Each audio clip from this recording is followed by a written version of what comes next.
Les sangles, les crochets, le casque. Christophe est prêt.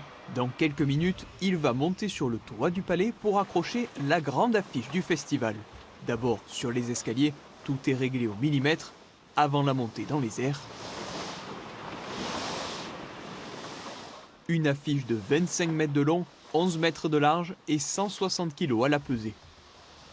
On est habitué, c'est pas la seule bâche qu'on met de l'année, on en met toute l'année. C'est vrai que celle-ci, c'est une des plus lourdes parce que le souhait d'avoir un visuel parfait, mais autrement non, on est relativement habitué. Sur l'affiche de cette 79e édition, Thelma et Louise, les deux héroïnes du film de Ridley Scott, hissées sur la devanture du palais par les hommes de l'ombre du festival.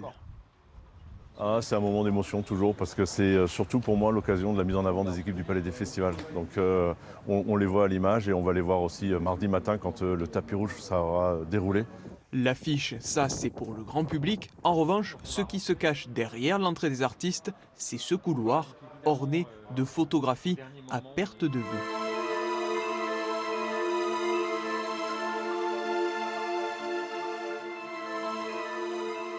Donc voilà, par exemple, j'aime beaucoup cette photo de Gilles Traverso. Elle est assez représentative de toute l'énergie du festival. Donc on voit Jean-Paul Belmondo, mais autour de lui, les photographes, des agents de sécurité qui sont très concentrés. Il y a vraiment une énergie et une intensité qui est intéressante. Donc c'est une photo qui est représentative du festival.